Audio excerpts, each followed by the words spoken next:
maybe Nixon should have stuck around to call some plays for Stan. And he supposedly did that in 1971 for the Washington Redskins, because the lowly Crestwood Red Devils broke a 5-game losing streak, beating the Bombers 13-10 in a game so foggy that the spectators couldn't even make out which teams were on the field. And coming to town were the Waterloo Vikings, whom Windham had never defeated. Parrish was going to start 9 sophomores on offense. One of them, Bill Root, notched the first rung on his ladder to stardom, catching his first touchdown pass of the year with less than 3 minutes to go, to give the Bombers a 14-12 win to escape the basement of the 8-team Portage County League. Parrish was ecstatic. After the game, he crowed, "If we win the next one, we'll finish at 4-6. I don't think that's such a bad shot." Now, how the reporter didn't help him saying something about putting lipstick on a pig stand.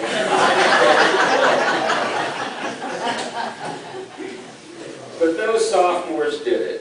They beat non-conference Ledgemont by a score of 16-0. 2 touchdowns were scored by Barry Lyons and Robbie Garrett. The Bombers salvaged the shutout when defensive lineman Bill Rice grabbed the tip pass on the 2-yard line and lumbered up to the 32 to end the game. So Stan Parrish ended his first year at Windham with an innocuous 4-6 record. He had 3 all-conference players returning: Dave Flagle, Barry Lyons, and junior lineman Tom Little, whom Parrish at one point declared was the best athlete on the team. And the day after the season ended, Parrish got to work, getting ready in ways Windham had never seen before.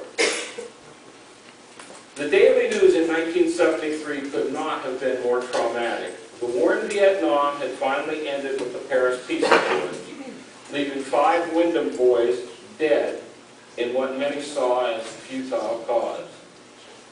Headlines called for the impeachment of Richard Nixon over the Watergate scandal and his refusal to turn over his office tapes as demanded by the Supreme Court.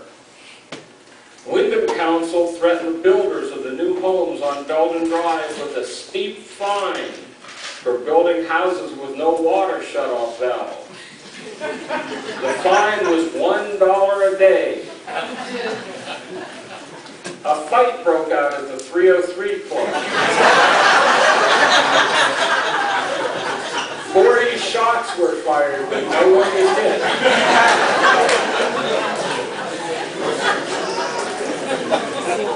And Windham was placed under martial law in August.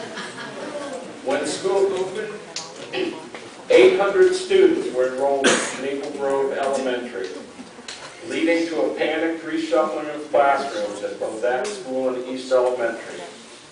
The Boosters Club built new stands on both sides of Ed Little Field. And Stan Parrish opened his second campaign with 20 returning lettermen, the most in the county, but only 6 seniors on the team.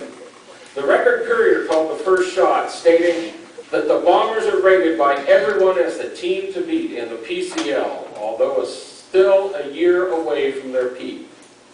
More prophetic words than those last few were never spoken. The Bombers would start Flagle at quarterback with Andy Hedge, Barry Lyons, and Matt Myers, whom Parrish called almost an assistant coach, as the running backs behind him. 2 of the 6 seniors, Ken Dunn and Tom Little, were the rocks of the line, and slotted into the middle were juniors John Trissino and Mike Higgins, with Rob Garrett manning the tight end spot. A 3rd senior, S.B. Hedge, sustained an injury during the preseason so severe that he had to have surgery and wouldn't be back until the end of the season. A sophomore, Jim Christopher, playing on a field named for his own grandfather, was plugged into the line in Hedges' place. Not only were they a year older, they were pounds of muscle heavier. The Windham weight program, before that, had used homemade weights that John Lowry had devised.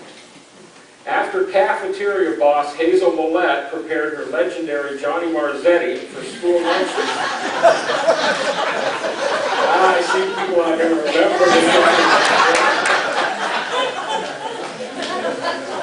She gave the discarded tomato cans to Lowry, who filled them with cement and stuck a steel rod between them. A cheap, sometimes heavier on one end than the other. Not exactly the sort of thing you'd find anywhere but in Windham, Ohio. But Parrish talked Ken Jacobs into buying a Universal machine after the 1972 season.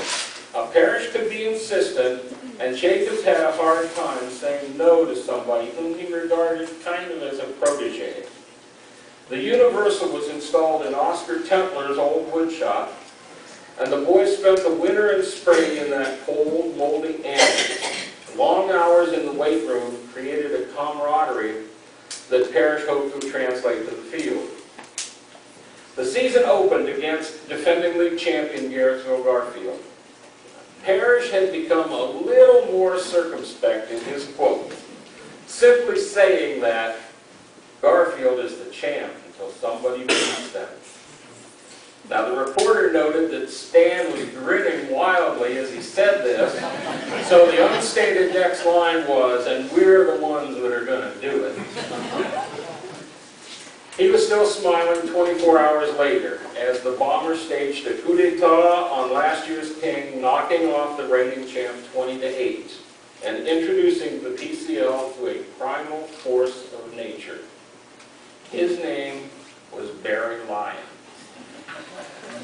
Frank Derry, the Record Courier reporter, could not have been more awestruck, describing the systematic destruction of the G-man defense by Lions. Following an interception by Bill Roop at 46, Flegel sent Lions plunging up the middle, play after play, ripping off huge chunks of turf in an unstoppable march.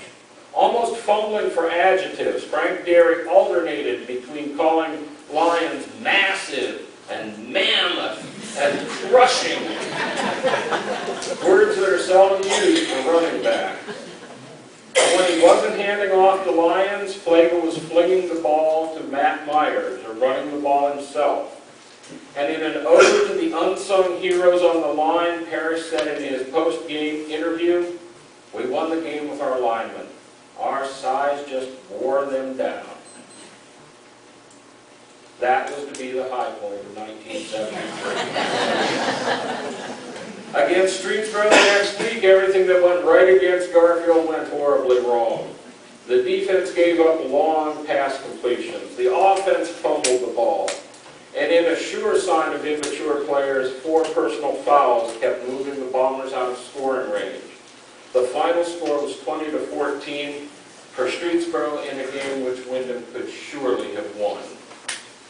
The next week they whipped an inept Southeast team 24-0. But there were more ominous signs. The 24 points came on 4 touchdowns. The Bombers didn't convert a single extra point.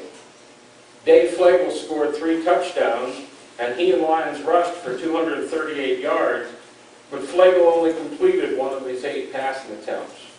Once again, more penalties were called on Windham than Southeast. Still, Southeast coach Marty Tausch said the Bombers were, in his words, that's what he was doing. What a mad live, I love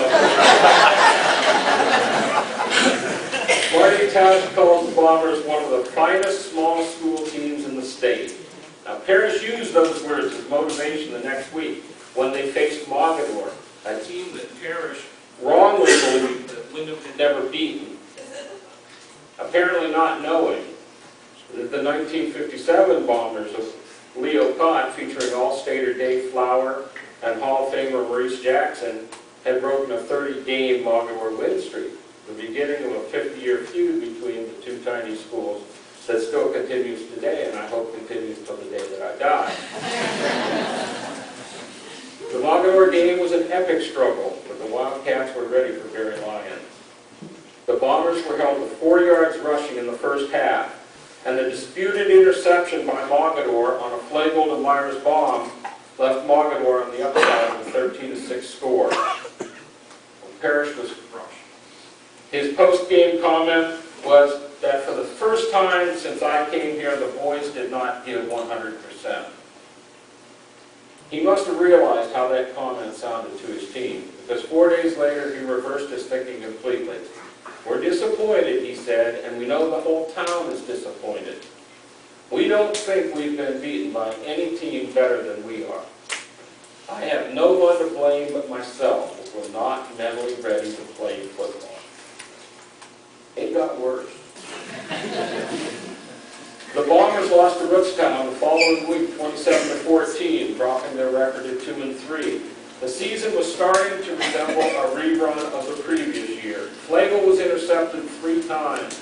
The defense was dreadful, giving up 356 yards on the ground to a team that had only won a single game before then.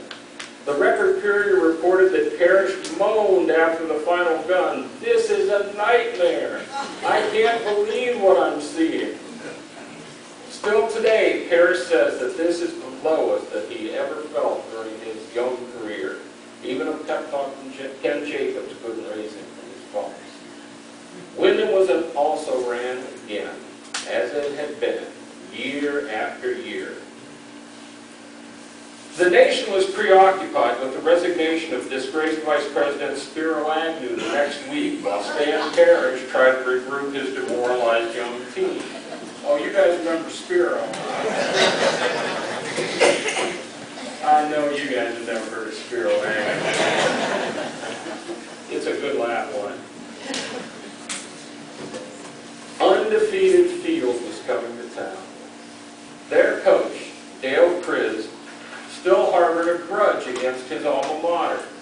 Now, Windham had beaten Field 14-12 in John Lowry's final season on an 80-yard pass with no time showing on the clock. And the 8-0 win the previous year had not satisfied Dale Criz's desire for revenge. Now, in the weekly preview in the paper, Parrish praised Field to high heaven. He didn't want any locker room bulletin board material to make Criz even more vengeful. Criz countered with a sarcastic comment that since Windham had been the preseason favorite, they were the team to beat. Now this is all psychological point, counterpoint, but Criz meant for the Falcons to unload every weapon that they had. He never called off his horses as Field methodically dismembered the Bombers 42-12, one of the worst defeats in Windham history. Parrish's terse post-game comment that "we got mauled" doesn't cover it. After the game, Principal Bob Wirt walked into the high school and took down the class of 1956 picture hanging in the hallway. At least that's what he told the reporter. Dale Criz graduated in 1956. I don't know if Bob really did it, but I'll bet he at least had his hands on that picture.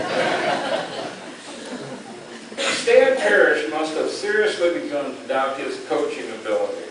It probably made him feel even worse to take a team of Windham cheerleaders over to Garrettsville during that week for a powder puff football game to raise money for new uniforms. And even there he couldn't get a win. Settling for a 6-6 tie.